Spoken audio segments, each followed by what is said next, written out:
আসসালামু আলাইকুম। আজকে আমরা আলোচনা করব শেখ সাদির একটি খুব মজার এবং শিক্ষণীয় গল্প নিয়ে। গল্পটি খুব সহজভাবে এখানে দেওয়া হয়েছে। ভিডিওটি দেখলে তোমরা খুব সহজভাবে এই গল্পটি বুঝতে পারবে এবং পরীক্ষায় সুন্দরভাবে লিখতে পারবে। Dress does not make a man great. Sheikh সাদি ওয়াজ এ ফেমাস পোয়েট। শেখ সাদি ছিলেন একজন বিখ্যাত কবি। দ্য কিং অফ ইরান, ইরানের রাজা, invited him to his court.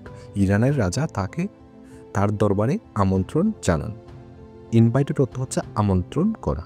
Once on his way to the king's court the poet took shelter in a nobleman's house for a night.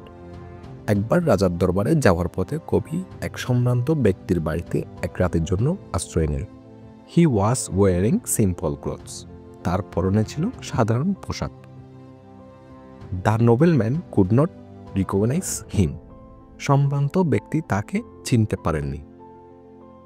The great poet did not disclose his Real identity. মহান কবি তার আসল পরিচয় প্রকাশ করেননি। শেখ সাদি যে একজন বিখ্যাত কবি সেটা এই সম্ভ্রান্ত ব্যক্তিকে বুঝতে দেননি। The nobleman thought he was a poor man. সম্ভ্রান্ত ব্যক্তি ভাবলেন তিনি একজন দরিদ্র মানুষ। So they treated him rudely. তাই তার সাথে অভদ্র আচরণ করলেন, ভালো আচরণ করলেন না, তাকে ভালো খাবার দিলেন না। সাদি লেফট দ্য হাউস। সাদি বাড়ি থেকে চলে গেলেন। হি ফেল স্যাড অ্যান্ড ইনসাল্টেড। তিনি দুঃখিত ও অপমানিত বোধ করলেন। এ ফিউ ডেজ লেটার, কয়েকদিন পর Sheikh Saadi return to the same nobleman's house. Sheikh Saadi আবার একই সম্ভ্রান্ত ব্যক্তির বাড়িতে ফিরে এলেন। This time he wore rich and elegant clothes. এই সময় তিনি সমৃদ্ধ এবং মার্জিত পোশাক পরেছিলেন।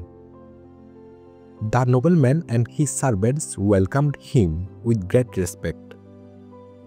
এইবার সম্ভ্রান্ত ব্যক্তি এবং তার দাসরা তাকে অত্যন্ত সম্মানের সাথে স্বাগত জানালো। দে অফার্ড হিম গুড ফুড। তারা তাকে ভালো খাবার দিয়েছে। And treated him well. And তার সাথে ভালো আচরণ করেছে।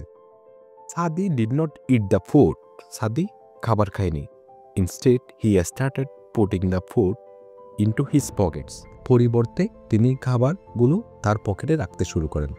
তাকে যখন খাবার খেতে দেওয়া হয় তিনি খাবারগুলো না খেয়ে ওই খাবারগুলো পকেটে রাখেন। The nobleman অ্যাস্টোনাইজড। সম্ভ্রান্ত ব্যক্তি অবাক হয়ে গিয়েছিলেন।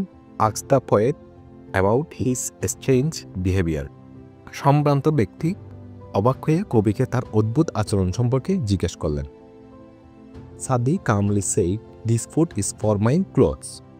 সাদি শান্ত গলায় বললেন, এই খাবারটা আমার কাপড়ের জন্য।